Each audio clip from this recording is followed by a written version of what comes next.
ప్రముఖ నటుడు శ్రీతేష్ గతంలో చేసినటువంటి తప్పిదాలే ఇప్పుడు తన పట్ల శాపాలుగా మారుతున్నాయా?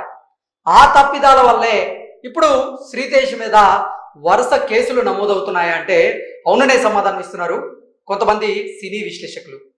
అసలు శ్రీతేష్ చేసినటువంటి ఆ తప్పేంటి, ఇప్పుడు శ్రీతేష్ మీద ఎందుకు కేసులు నమోదవుతున్నాయి అనేది మనం ఒకసారి విశ్లేషణ చేసుకునేటువంటి ప్రయత్నం చేద్దాం. ప్రస్తుతం మనతో పాటు ఉన్నారు ప్రముఖ సినీ విశ్లేషకులు, ప్రముఖ సీనియర్ జర్నలిస్ట్ యజ్ఞమూర్తి గారు. వారితో మాట్లాడదాం.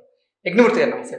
నమస్తే కృష్ణ. యజ్ఞమూర్తి గారు, ప్రముఖ నటులైనటువంటి శ్రీతేష్ ఆయన చేసినటువంటి కొన్ని తప్పిదాలే ఇప్పుడు ఆయనకి శాపాలుగా మారి ఆయన మీద కేసులు నమోదవుతున్నాయి అన్నట్లుగా కొన్ని వార్తలు అయితే వస్తూ ఉన్నాయి. ఇంతకీ శ్రీతేష్ చేసినటువంటి తప్పేంటి, ఆయన మీద ఎందుకు ఇప్పుడు వరుస కేసులు నమోదవుతూ ఉన్నాయి?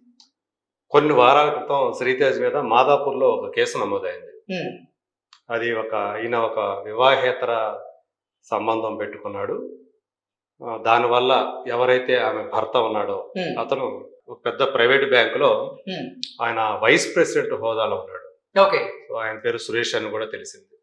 ఆయన వీళ్ళిద్దరి వ్యవహారం, తన భార్య అలాగే శ్రీతేజ్ వ్యవహారం తెలిసి ఆయన గుడ్డుపోటు రావటం, స్పాట్ లోనే చనిపోవటం, హాస్పిటల్ తీసుకెళ్లే సురేష్ అనేటువంటి వ్యక్తికి సంబంధించిన భార్యతో శ్రీతేష్ ఇల్లీగల్ ఎఫ్ఐఆర్ పెట్టుకున్నాడు, వివాహేతర సంబంధం పెట్టుకున్నాడు అనేది అప్పుడు వచ్చినటువంటి ఆరోపణలు. ఓకే. సో దీని మీద ఆయన సురేష్ కుటుంబ సభ్యులు, సో ఈయన మీద అలాగే ఆమె మీద కూడా మాదాపూర్ లో కేసు పెట్టారని చెప్పేసి సమాచారం ఉంది.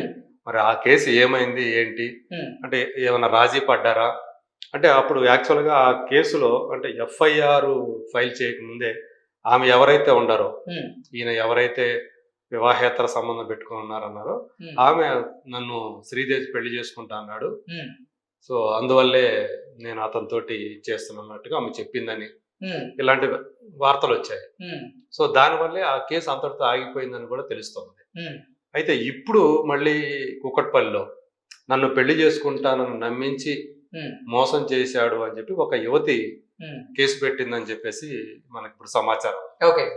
సో అయితే ఈ కేసు పెట్టి ఈమె వేరే యువత లేకపోతే ఈయన ఇదివరకు ఏదైతే రిలేషన్ లో ఉన్నటువంటి మహిళ అనే విషయం అయితే ఇంకా క్లారిటీగా ఇంకా మనకి రాలేదు. బట్ ఏదేమైనా శ్రీదేవికి సంబంధించి అప్పుడు కొన్ని వారాల క్రితం ఏదైతే జరిగిందో అప్పటి నుంచి కూడా అతను కొంచెం ముఖం చాటేస్తున్నాడు అని చెప్పేసి ఆ టైంలో కూడా అజ్ఞాతంలోకి వెళ్ళాడని కూడా కొన్ని వార్తలు అయితే ఉన్నాయి. సో ఇప్పుడు కేసు పెట్టిన సమయంలో ఇతను ప్రస్తుతం అందుబాటులో లేడని కూడా ఇప్పుడు కూడా లేడని చెప్పేసి మనకు తెలుస్తూ ఉంది. ఓకే. సో శ్రీతేజ్ ఏంటి, అతను వ్యక్తిగత విషయాలు ఏంటి ఇవన్నీ కూడా మనకు ఎక్కువగా తెలియట్లేదు. సో కాకపోతే నటుడిగా మాత్రం ఈ మధ్య కాలంలోనే అతను కొన్ని సినిమాలతోటి జనం యొక్క అటెన్షన్ పొందాడు. మనకు తెలుసు కృష్ణ డైరెక్ట్ చేసినటువంటి ఎన్టీఆర్ కథానాయకుడు మహానాయకుడు సినిమాల్లో ఈయన వైఎస్ రాజశేఖర రెడ్డి క్యారెక్టర్ చేశారు. ఆ తర్వాత మళ్ళీ రామ్ గోపాల్ వర్మ తీసినటువంటి లక్ష్మీస్ ఎన్టీఆర్ లో చంద్రబాబు నాయుడు గారి క్యారెక్టర్ చేశాడు. అలాగే వర్మయ్య తీసినటువంటి వంగవీటి సినిమాలో దేవినేని నెహ్రూ క్యారెక్టర్ చేశాడు. సో ఆ పాత్రలన్నింటినీ కూడా బాగా చేశాడు. ఇతను ఎవరు కొత్తగా వచ్చాడు, సేమ్ అలాగే కనిపిస్తున్నాడు అంటే ఏ పాత్ర చేస్తే ఆ పాత్రలోకి ఇమిడిపోయే నటుడుగా అతను పేరు చేసుకున్నాడు. యాక్చువల్గా తనకి బ్యాక్గ్రౌండ్ కూడా పెద్ద సినిమా నేపథ్యం లాంటిది కూడా లేదు. పైగా ఒక సామాన్య కుటుంబం నుంచి వచ్చాడని చెప్పేసి అప్పుడు తను చెప్పినటువంటి ఇంటర్వ్యూలో చెప్పాడు. ఈవెన్ తారక రత్నంలో ఒకటి 8 hours అనుకుంటా వెబ్ సిరీస్, అందులో ఒక కీలక పాత్ర చేశాడు. అప్పుడు తారక రత్నంని శ్రీతేజ్ని నేను కూడా ఇంటర్వ్యూ చేశాను. ఓకే. సో వాళ్ళిద్దరిని జంటగా. సో ఆ టైంలో కూడా చాలా మంచిగా అంటే తారక రత్నం కూడా శ్రీతేజ్ని నటుడుగా చాలా ప్రశంసించాడు, చక్కని నటుడు అని. ఈ మధ్య ఒక అంజలి ప్రధాన పాత్రలో బహిష్కరణ అని చెప్పి ఒక వెబ్ సిరీస్ వచ్చింది. సో అందులో కూడా ఇతను కీలకమైన మెయిన్ రోల్ చేశాడు అందులో. సో అందులో మెప్పించాడు. అలాగే మంగళవారం అనే సినిమాలో పాయల్ రాజ్పూత్ చేసిన గుర్రాజ్ అనే క్యారెక్టర్ అందులో మెప్పించాడు. ఇలా మంచి ఈవెన్ పుష్పరాజ్ మనం చూసాం. పుష్ప 1లో అజయ్ అంటే తను పుష్పరాజు మారుటి సోదరుడు, ఇద్దరు ఉంటారు, అజయ్ అను ఇంకో తమ్ముడు. అతను ఆ క్యారెక్టర్ చేసింది శ్రీతేజ్. సో ఇలా మంచి అంటే పుష్ప 2లో కూడా అతని క్యారెక్టర్ క్యారీ కంటిన్యూ అవుతుంది. సో నటుడుగా ఇప్పుడిప్పుడే మంచి పేరు తెచ్చుకుంటున్నటువంటి అతను ఇప్పుడు తన ప్రవర్తన ద్వారా, సో ఇదివరకే పెళ్ళైనటువంటి ఒక స్త్రీతోటి వివాహేతర సంబంధంలోకి వెళ్ళటము, కేసుల్లోకి ఇచ్చేయటం, మళ్ళీ ఆమె మోసం చేశాడని చెప్పేసి, సో అప్పుడు కూడా ఆ టైంలో కూడా ఆమెను పెళ్లి చేసుకుంటాననే మొత్తం ఇతను నటుడు అయినందువల్ల మొత్తానికి ఎక్కడ పరిచయం అయ్యారో కానీ మొత్తానికి వాళ్ళిద్దరు కూడా రిలేషన్షిప్లో అయితే వెళ్ళారు. మరి ఆమెను పెళ్లి చేసుకుంటానన్నారు. మరి ఇప్పుడు ఇంకొక ఆమె లేకపోతే ఇంకొక ఆమె తెలియదు. ఇప్పుడు కుక్కట్పల్లిలో కేసు పెట్టినటువంటి స్త్రీ యువత ఎవరైతే ఉన్నారో మరి వీళ్ళిద్దరు ఒకరా లేకపోతే వేరు అయితే మళ్ళీ శ్రీతేజ్ సంబంధించినటువంటి అతను ఏంటి, అతను వ్యక్తిగత వ్యవహారం ఏంటి, అతని మనస్తత్వం ఏంటి, సో అతని ధోరణి ఏంటి, ఇవన్నీ కూడా ఇప్పుడు చర్చకు వస్తాయనే చెప్పాలి. ఎందుకంటే ఇప్పుడు ఈ వివాదంలో కూడా గురువుకు తగ్గ శిష్యుడు అంటూ రామ్ గోపాల్ వర్మ గారితో శ్రీతేష్ని పోలుస్తూ ఉన్నారు. ఏంటి అసలు ఆ పోలిక ఏంటి?